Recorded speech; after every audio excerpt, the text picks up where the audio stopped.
न ध्यायतो न जपतः स्याद्यस्याविधि पूर्वकम् एवमेव शिवाभासः तं नुमो भक्तिशालिनम्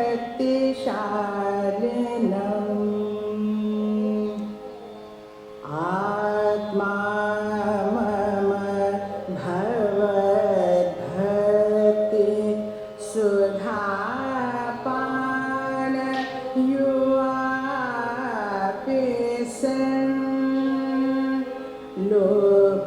लोकयात्रा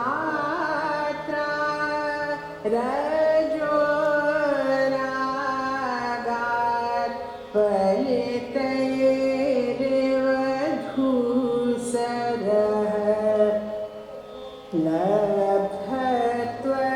लब्धत्वत्सम्पदा भक्तिमतां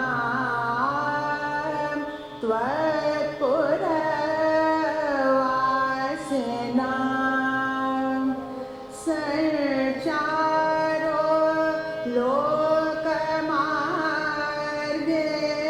लोकमार्गेऽपि स्यात्तयैव विजृम्भया साक्षात् भवन्मये नाथ सर्वस्मिन् भुवनान्तरे किं न भक्तिमतां क्षेत्रम् मन्त्रः क्वैषां न सिद्ध्यति जयन्ति भक्ति पीयूष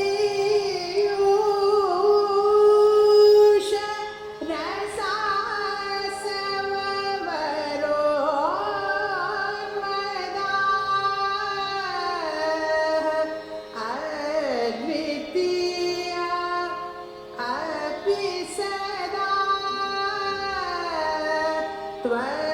त्वद्वितीया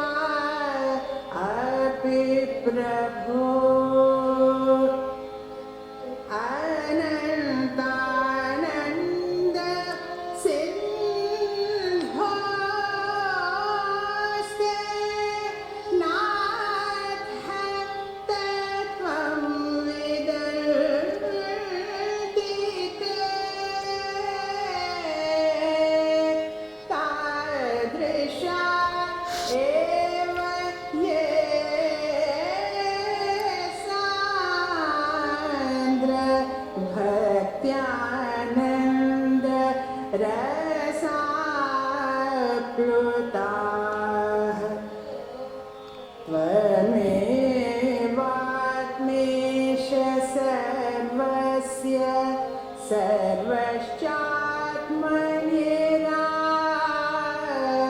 सर्वश्चात्मनिरागवान् एते स्वभावसिद्धां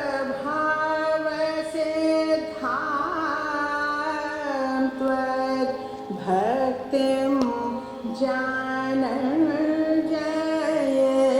जनः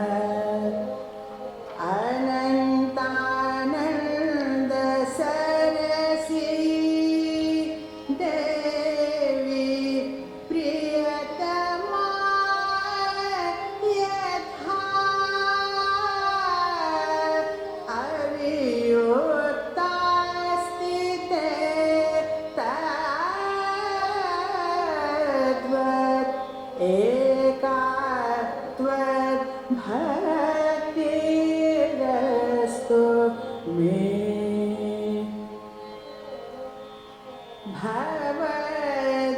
भवद्भक्ति महावेद्या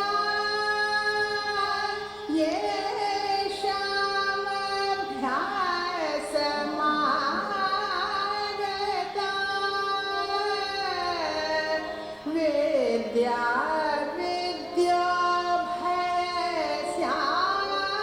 विद्योभयस्यापि तैते तत्त्ववेदिनः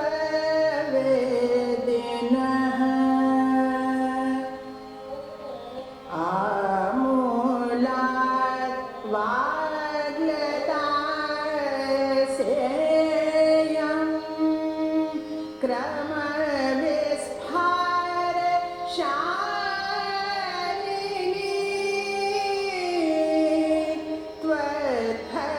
त्वद्भक्तिसुधया सेता तत्र साक्ष्य फलास्तु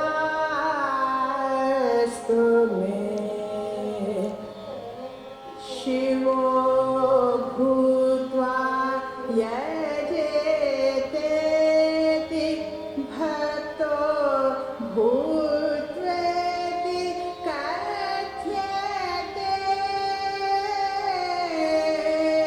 त्वमेव हि वपुः सारं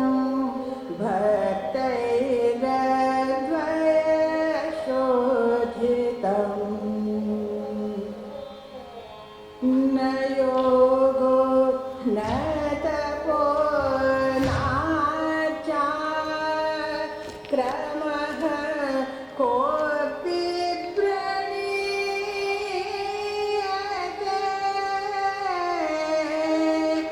अमाये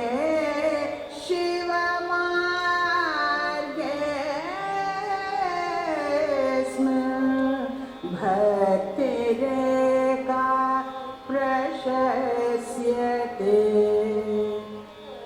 शिव इत्येकशब्दस्य जिह्वाग्रे तिष्ठतः सदा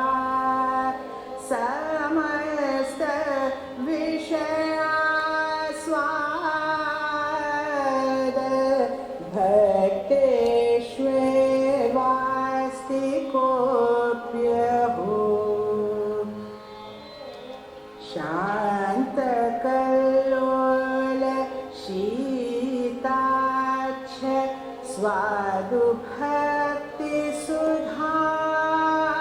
स्वादुभक्तिसुधाम्बुधौ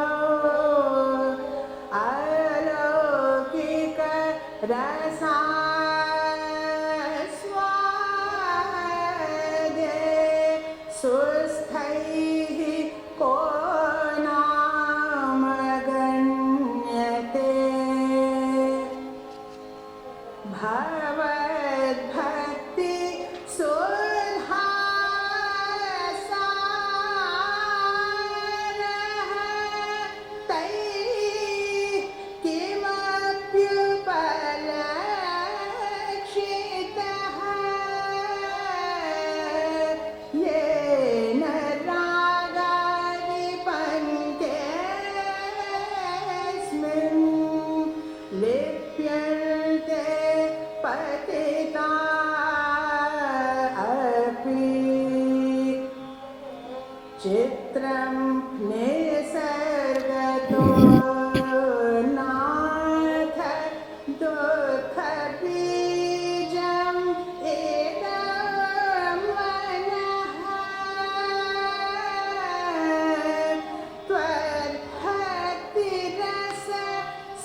भक्तिरस संसितं निःश्रेयस महाफलम्.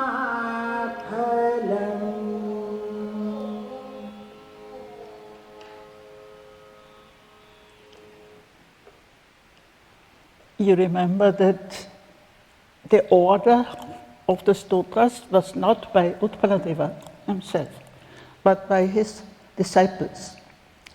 So what they placed in the first stotra, it was actually very much in the tradition, because, and that will only come out 2 generations later with Abhinavagupta. You don't start from the lowest and then slowly progress and go up, but you start from the highest. And in the case of Abhinavagupta, at some point we'll have a board again, you have the 4 upayas, counting from below: Anava, Shakta, Shambhava, and Anupaya. And Abhinavagupta himself, he starts from Anupaya, from the pathless path, from the way without any means, without any method. And inverting what the Tantra had, Malini Vijayottara Tantra, it had started from Anava, Shakta, Shambhava. But here, we are 2 generations before Abhinavagupta, and the disciples of Utpaladeva, they have taken the same approach, starting from the highest. And so this first shloka is totally unpedagogic, not didactical. It doesn't tell you you have to be pure, you have to do all kinds of things. Nothing.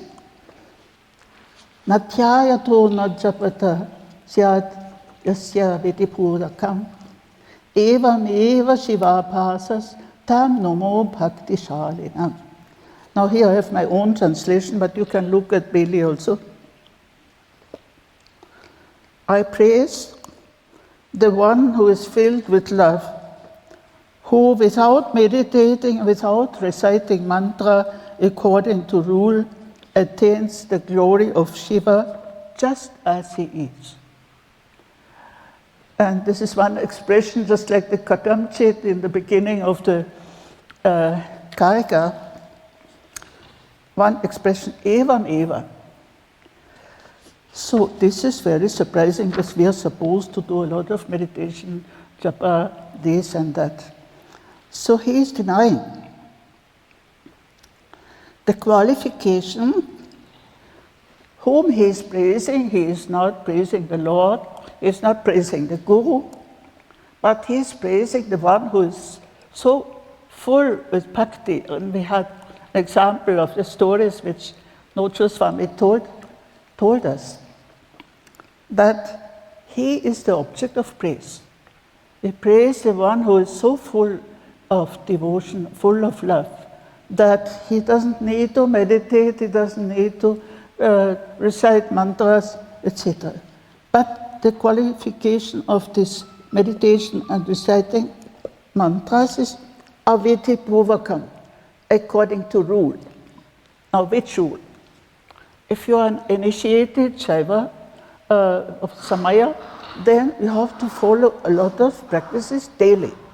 You are obliged to practice all kinds of mantras, ritual, and meditation, and so on. So this is practice according to rule.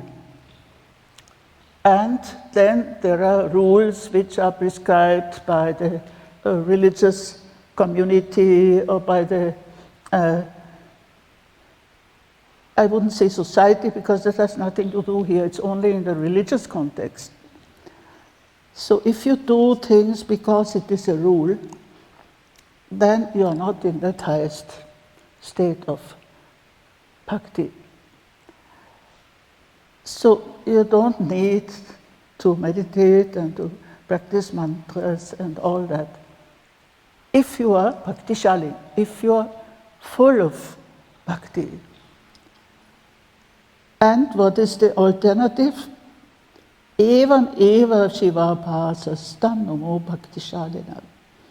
So the one who is so full of devotion, full of bhakti, just as he is, he actually, even my translation is not correct, attains the glory of Shiva because there was no verb.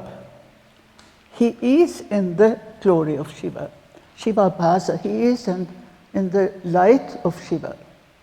There's no attaining, he is automatically there. If he's so full of bhakti.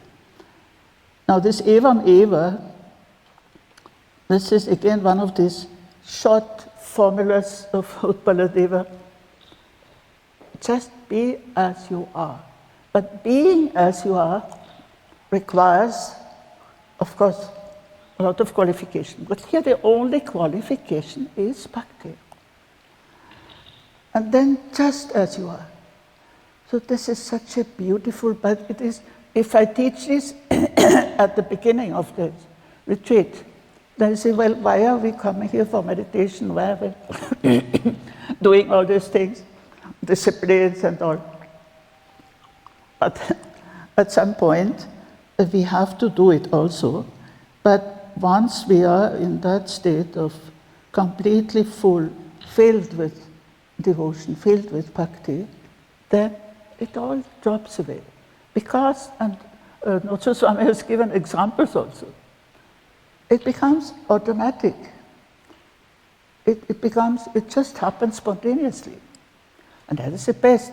We already had some verses before also, which say that if you are in that state, you don't have to follow any rules. It happens spontaneously. And spontaneity, for me, is one of the translations of Svatantriya. See, the whole tradition is called Svatantriyavada, and Svatantriya doesn't mean you do what you like, but you act from within in that spontaneity which comes from a deeper source, which where you cannot do anything wrong, but you will automatically be in that state of love and of Shiva Abhasa. Be in the light of Shiva. You become, and Abhasa also means you become a manifestation of Shiva. You are in the light of Shiva just as you are. And there are a few verses in the Stotravali where Utpaladeva does not praise the Lord, and the Guru you will hardly find Guru here. But where he praises the one who is full of devotion. I just give one more, 17.3.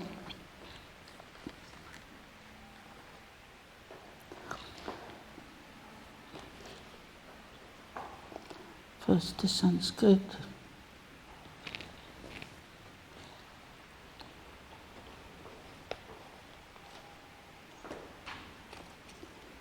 Seventeen.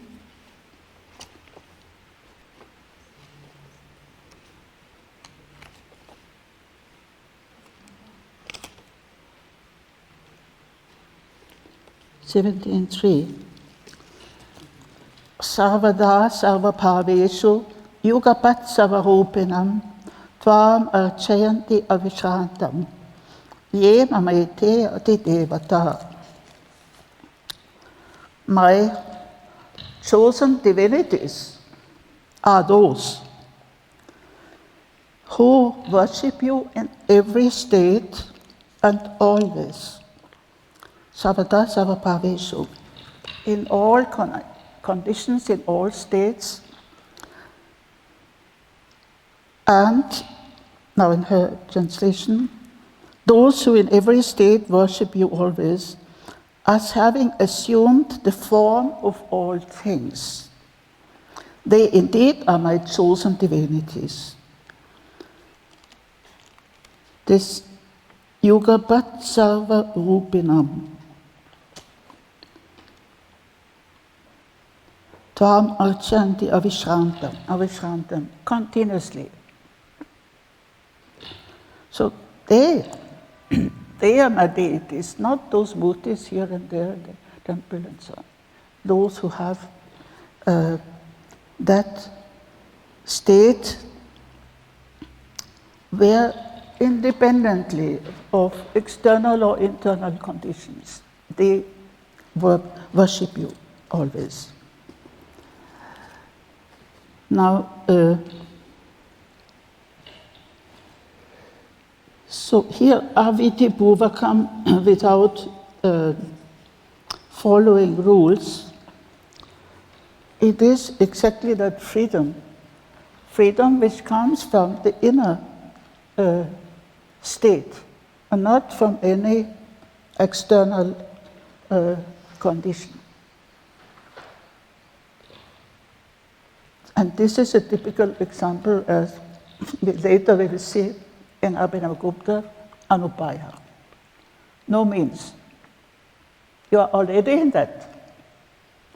And actually, this is the true state of everybody. Swamiji also said something like that. We are in that. Only we are not aware, we don't have that clarity, or we don't have that conviction, or we are too much under the influences, it says before, of this dualistic perception. But actually we are. Shivabhasa. Eva neva. We are like that. So just be aware and recognize this nature, this true nature.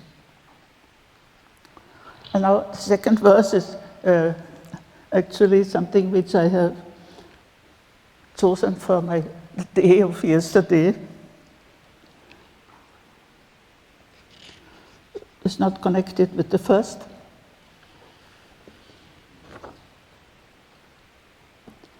Atma mama bhavad bhakti sudha bhana yuvapisan loka yatra rajo rajat palitai iva dosara. My soul is still young because it has drunk the nectar of your love. Even if my hair has become grey from the dust accumulated on this worldly pilgrimage. So I love this expression. I call my biography also Lokayatra, at least one name. This Lokayatra is a pilgrimage, and you know, when the pilgrims on the road, now they all go in high-level cars, but at the time when I was a pilgrim, we were walking on dusty roads. So that image of, that this pilgrimage to this world, it leaves some dust on the hair, that is just the external expression. It leaves its traces. You get old and you don't have that freshness and so on. But that youthfulness comes from bhakti, from being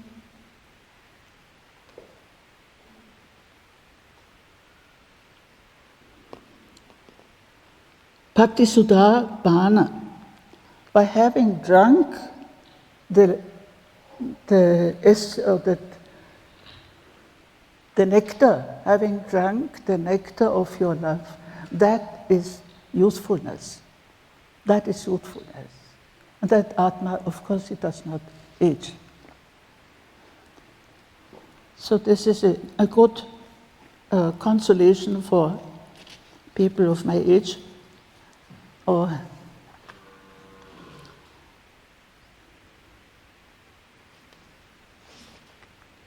yes.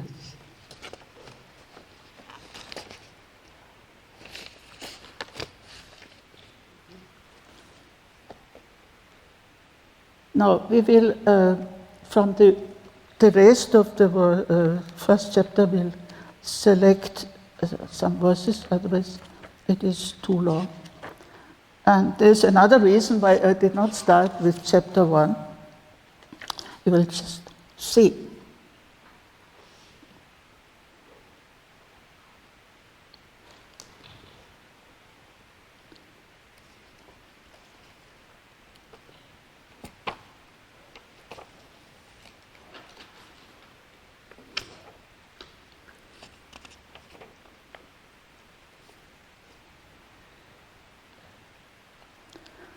Verse 3, Lapta tvat sampadam bhaktimadam tvat puravasinam sancharo lokamagepi syat tayaiva vichrimbhaya. In Swamiji's interpretation, those who have achieved the wealth of your devotion and those who are residing in thy kingdom, for them activities in the worldly matters become one with the divinity of God consciousness. No, this is very important because we are in that activity of the Lokamarga.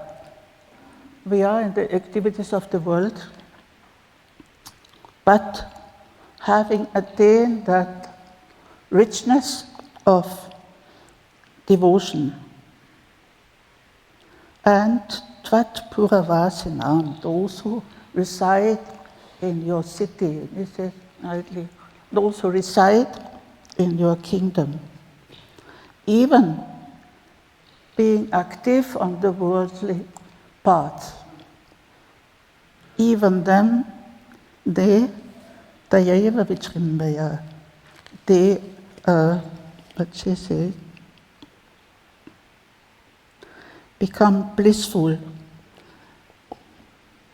Even the path of worldly living becomes blissful for the devotees who have obtained your blessing, O Lord, and to live inside your realm. Tvat Puravasinam. So these some verses are also in the sense to be always in the same state, whether you're in worldly activity or in any condition, mental or physical. You have to be in that same, what he says, evam eva, just as you are. Be as you are, and no matter what is going on in the world, evam eva chivabhasa.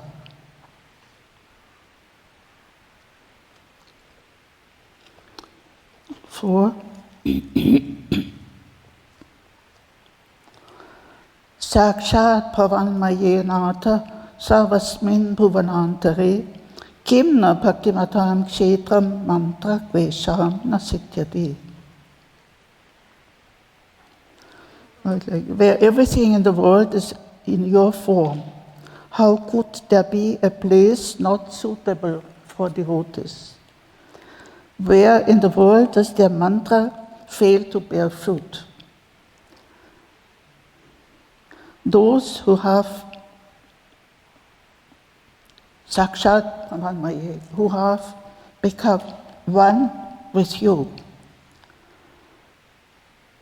even in this universe, Bhuvanantare, is there any kshetra? We know kshetra is a holy place, it's a place of pilgrimage, etc. So you don't have to go to any very far off what people do, places of pilgrimage, because there's no place in the world which is not a kshetra for them. Because, tomorrow we are going to kshetra, but the kshetra is a cave, and cave has another meaning again, cave of the heart.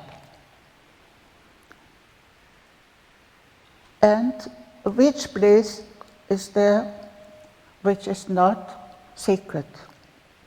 So the whole world becomes a sacred place. Even in the middle of a city or in some horrible place, this is all kshetra. And which is the mantra which would not bear fruit? So because we know certain mantras, they are more powerful, and how you have to practice with the mantra and so on. But for those devotees, every mantra, and sometimes even non-orthodox mantras, If the Guru tells you one sentence, it becomes a mantra. So which mantra is there which does not bear fruit?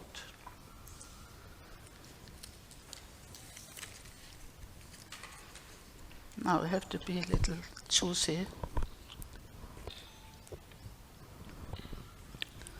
Yeah, 5 is very.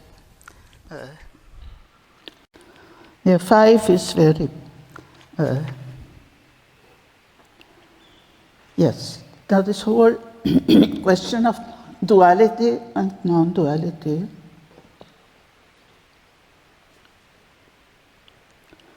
Jayanti Bhakti Piyusha Rasasvadam Varon Mada Advitiya Api Sada Tvatvitiya Api Prabhu.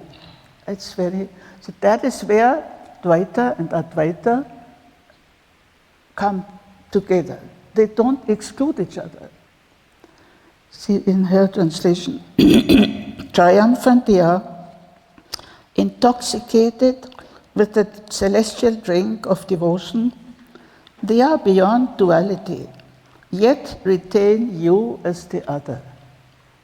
But this is, there are many verses and the whole of second chapter where is a coincidence of opposites. In that state, it's not an exclusion. Either you are in Advaita or you are in Dvaita. But the coincidence of opposites, they are Advitiya. They are beyond duality. Yet retain you as the other. And now we can imagine, like also Swamiji has quoted some examples, saints like Ramakrishna Paramahamsa, or they were in Advaita, and yet he was worshipping Kali. And many these saints, they were definitely in a state of Advaita, but yet they were worshipping the divine in one way or other. So this where Advaita and Dvaita become non-contradictory in practice, in that state of that bhakta. And intoxicated, because only when they are intoxicated can this happen. Bhakti piyusha rasasvada varunmata, they become mad, unmata, by the drink of your nectar of devotion. So that madness, that divine madness or intoxication, he comes again and again. And in that state, that duality is overcome of Advaita and Dvaita. And also because it's a kind of, it is not saved, it's a kind of leela. You are already in that Advaita state, and yet you can worship, you can worship forms and aspects of the divine.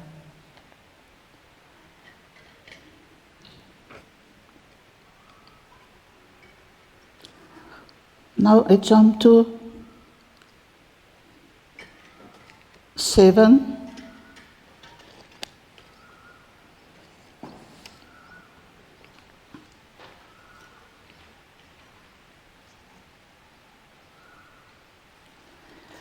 It's one topic which I sometimes I've taken out from the whole text, that is the topic of I, aham. What is the true I, and what is, this is in the whole philosophy, what is that aham. And here, Utpaladeva has actually, philosophically, he has contributed most to the development of that I, aham bhava. As Swamiji also, the difference between ahamkara and aham bhava. And here, this is one of these verses. I have collected them. We can also, if we have time, look at some others. What is that I?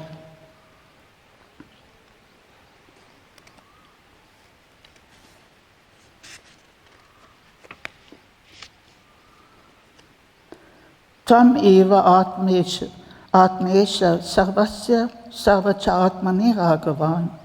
Iti svabhava siddham bhaktim janan jayet chana. I love this. Swamiji is not a translation, but is a kind of vritti, but he brings out more the inner meaning. O Lord, you are the nature of everybody. You are here Atma. Atma here doesn't mean the Vedantic Atma. Atma means just the self, the small s. You are the nature of everybody. Everybody is attached to his own nature, to his own self. Sarva cha atmani ragava. Everybody is attached to their own self. Iti svabhava siddham tvat bhaktim. So loving you is achieved automatically by everybody, because everybody loves himself. So we can say this is egoistic, you encouraging egoism. No, but in the true sense, this is svabhava siddham. That automatically, by loving yourself, you love also the self, the universal self. Sarva. Tvam eva atmesha, because the Lord is the self of all beings. So he is our self. There is no, you cannot make it, oh, this is ahamkara and this is ahambhava. No, it is the same in everybody. Like the same with this evam eva, it is the same. But it depends on our awareness, etc. That is why aham vimarsha, etc. But his loving you is achieved automatically by everybody. Everybody loves you because they love themselves, so they love you. That devotion is achieved by everybody, but there is only one difference. Those alone are glorified who know the secret reality. So one has to, that's why pratibhijna. Only those who are aware that their Atma is the Atma of everybody. So there are a few verses, maybe I can take it in some other session, where this aham power is, the light is drawn from different aspects. And as I said, Uppaladeva, his philosophy has given a lot of importance to this understanding of aham in the philosophically. Now, 8 is very important as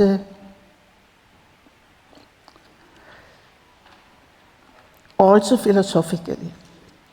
Nata vedya kshaye kena na drishyo asya ekaka stita.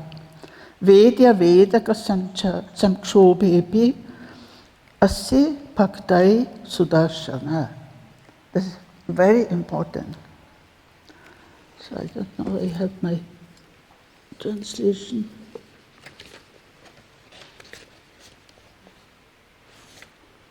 I'll do it spontaneously.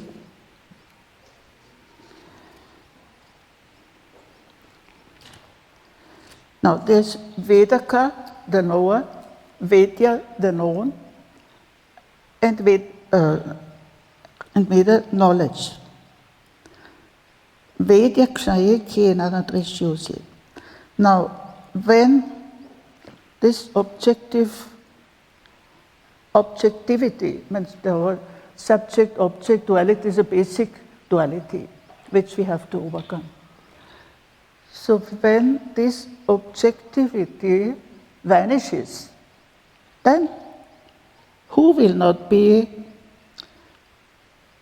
You alone will be there. You alone will be experienced. Because the obstacle for our experiencing the divine is that we objectify it, a basis of duality. But if this Vedya Kshaya, if this objectivity disappears, then only the divine is there. Kenanadrishi, and you stand alone. If that disappears, then you alone remain. You only remain. That's very beautiful. But Vedya Vedaka Samkshobhepi, even if there's some kshoba, also kshoba means agitation, and agitation is disturbance, and agitation which is always the result of duality. So either in our own inner conflict, or conflict with others, or conflict with worldly things. This is kshoba. So kshoba is a kshobe kshene anuttarayam sitautam. We can sing it afterwards in that Mangala shloka to. Yes. So we can. You have already done it with them? Yes. Kshobe kshene anuttarayam sitautam. When this agitation disappears, then you are in that state of the ultimate, of the absolute. But here, this is even more. Vedya Vedaka Samkshobhepi, even if there is that agitation of object and subject,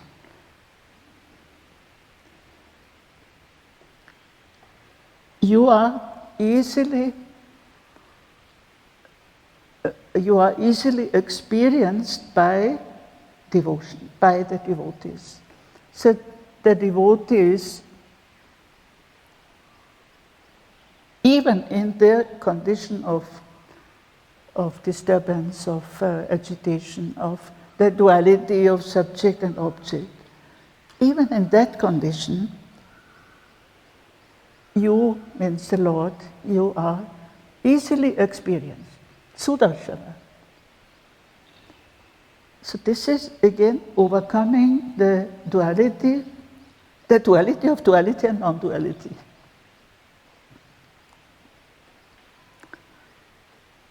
So because, those of you who know Krishnamurti, or freedom from the known. Freedom from the known means from that objective object.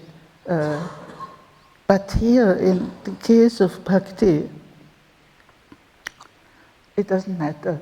You can be in any condition, even in that duality of subject-object. Even then, the divine can be experienced easily. And that is again and again we will see the priority of bhakti over jnana. Because in the field of jnana, again and again we will see the priority of bhakti over jnana. Because in the field of jnana, you cannot do that. But in the field of bhakti, where the things that we have, these two verbs, all these obstacles, they melt away, they dissolve. Even the duality of subject-object dissolves. Because bhakti is that power of overcoming. So I have to be selective. 10. See what I leave out, they are also easy. If you can read your own, and there's no difficult interpretation. 10.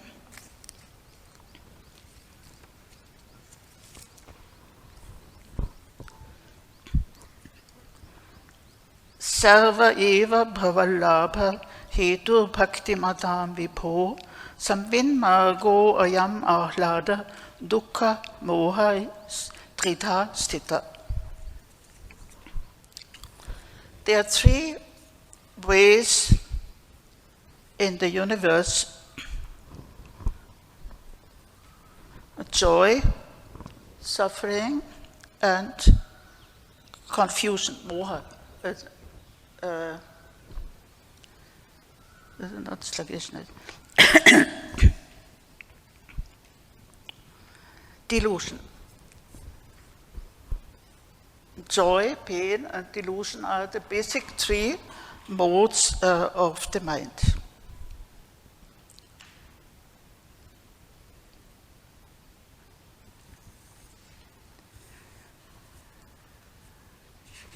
In her translation, the path of the senses is threefold, marked by pleasure, pain, and delusion. For devotee, this is the path that leads to your attainment. It may be pleasure, pain, or delusion. Any one, even of these modes of the mind or of the senses, even any one of them. And this is, you see that not exclusiveness of this Advaita, it does not exclude any state of the mind, of the senses, because it is, and I was very happy, Dr. Swami also used it, Parabhakti. Parabhakti and Paramadvaita. Because in Paramadvaita, it is all these different states of the mind and of the senses which normally are distracting us. We have to exclude, we have to focus only on one thing, and purity of the mind and so on. No, even if you are in confusion, of course there we have so Travada doesn't give you practice. It gives you an attitude. But for the practice, you have, of course, Vijnana Bhairava, where you have all kinds of situations where you can enter that divine consciousness. And you have Spandakarika. Spandakarika, that one famous verse, Atikruto Prachishtuva Kim Karomi Itevam Rishan, where even in the condition of very angry, or you're overjoyed, or you are in a state of doubt, that's vimoha, a doubt, what should I do? But even in any one of those states, you have a touch of that divine spanda. That spanda vibrates there. Even in a state of anger, or of joy, of course, joy it's not difficult to accept. But anger and negative emotions, they also lead you to the same divine consciousness.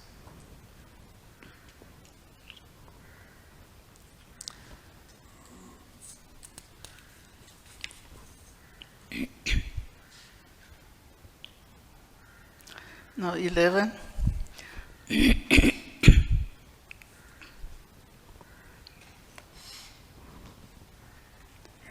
Bhavat Bhakti Amrita Svada Bodhasya Syat Parabhivaya Dasha Samam Prati Swamin Na Asavasyeva Shuktata. The highest state of intellectual knowledge has none of the taste of the nectar of your devotion. To me, O Lord, it is like sour wine. So you may read very philosophical work, but it is very tasteless, or it has a disturbing taste.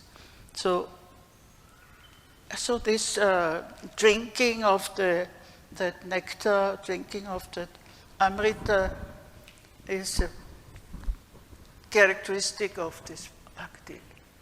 It is that which intoxicating and also immortalizing. And Swamiji has a very nice expression, you become nectarized. You become nectarized.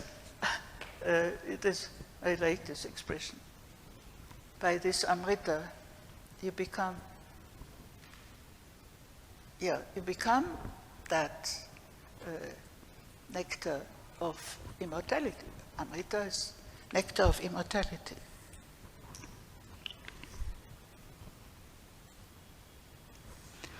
And it's so surprising because Utpaladeva was a great intellectual. He founded the whole philosophy for generations until now. But yet, for him, bhakti was much more important. Or it was the basis of his intellectual insights also. So he is not criticizing people who are intellectuals and he is a bhakta. No, he is an intellectual. And yet, he says that intellectual is like sour wine. I don't like it, it's not tasty.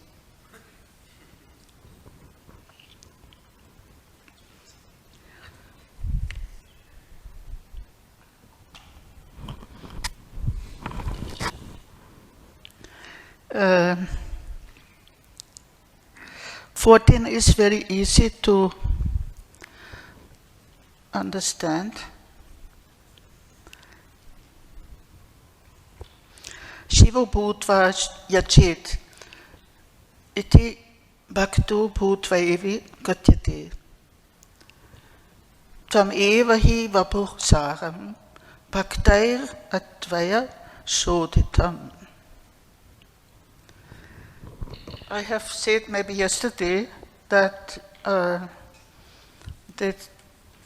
in Shaiva Siddhanta or in all of Shaivism, you can worship, you have to worship Shiva by becoming Shiva. You can only worship the divine if you become divine. If you are, otherwise, as Swamiji says, from the individual, you cannot go to the universal. You have to be at the same level. So Shiva Bhutva, Shivam Yachet. But here, this is the general rule in Shaivism. And you may become Shiva by ritual, by mantras, by all kinds of ritual practices.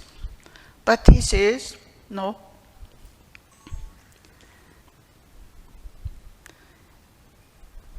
But the devotees say one should worship Shiva by becoming a devotee.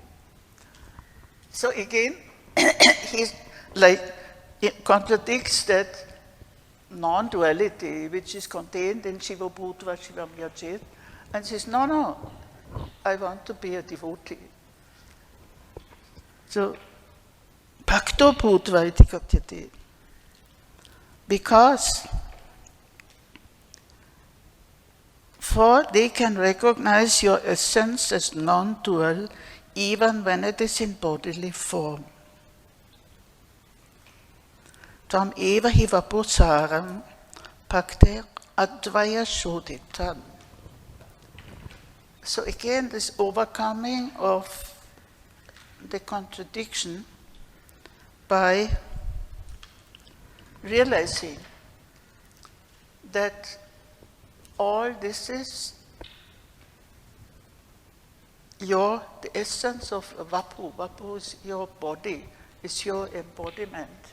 All this is your embodiment. So,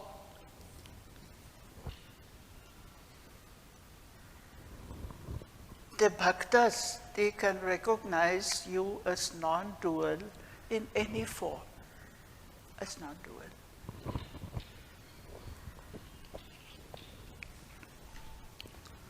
Atvaya shodhitam.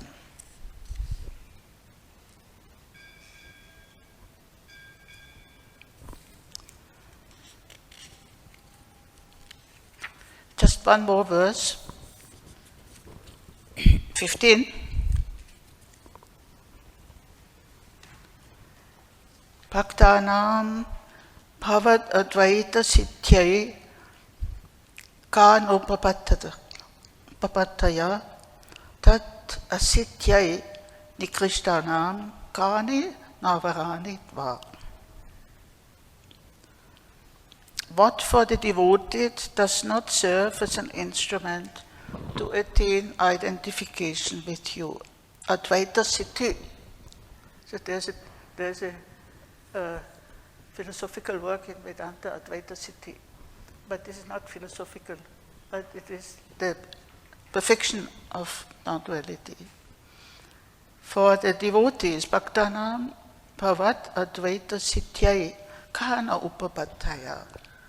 And this is again such a wonderful consolation for our practice, that it is not limited.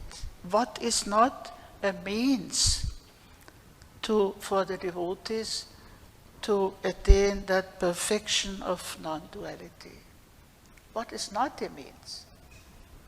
And if you consider the upayas, the 4 upayas in the Mahavijota Tantra in Abhinavagupta, all the means are actually included there. For Anavupaya, you can all the practical, ritual, physical, and mental, etc. So all the means are included at different gradation, up to Anupaya, which is the highest, but there is no means at all. Nothing to do. So, what is not a means for the bhaktas to attain your non-dual perfection, Advaita Sityai?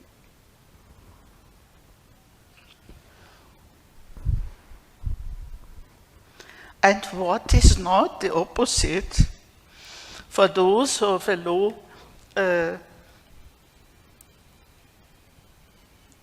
those who are spiritually inferior, she says, what does not serve as an obstacle to attain that perfection? Na avarani, nikrishnanam kani na avarani va. See, for the bhakta, the only qualification to be a bhakta. If you are bhakta, everything serves as a means for this perfection. But if you are Nikrishta, if you are, what's the Swamiji say for Nikrishta? For thy devotees, there is no fixed or prescribed way to achieve the state of God consciousness. Oh, sorry. Even going astray also leads them to God consciousness. For them, what are not the ways, what are not the paths to achieve God consciousness? But on the contrary, for those who are not devotedly devoted to you, he said, there are hindrances and obstacles everywhere.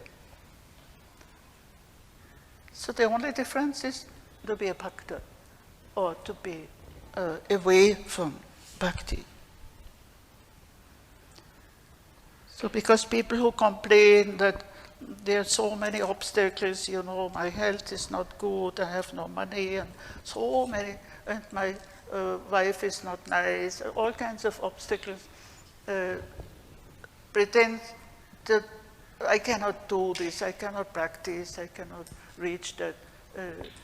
So we always have some bahana, some excuse that we have so many obstacles.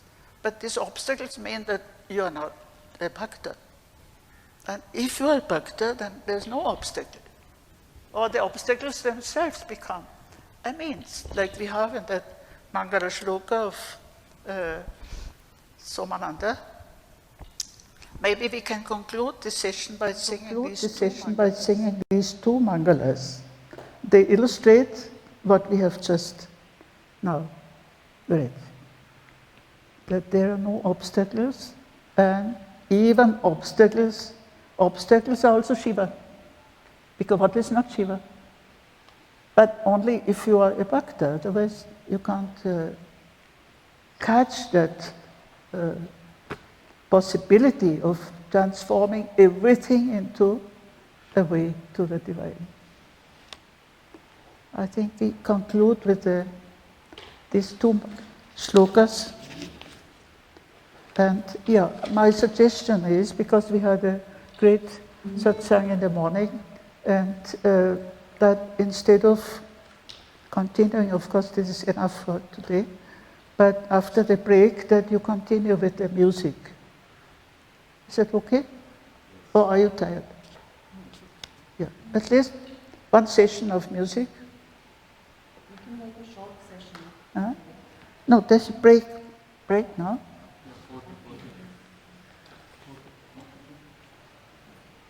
And we can do this one with Mangala of Bharadrishika Vivarana.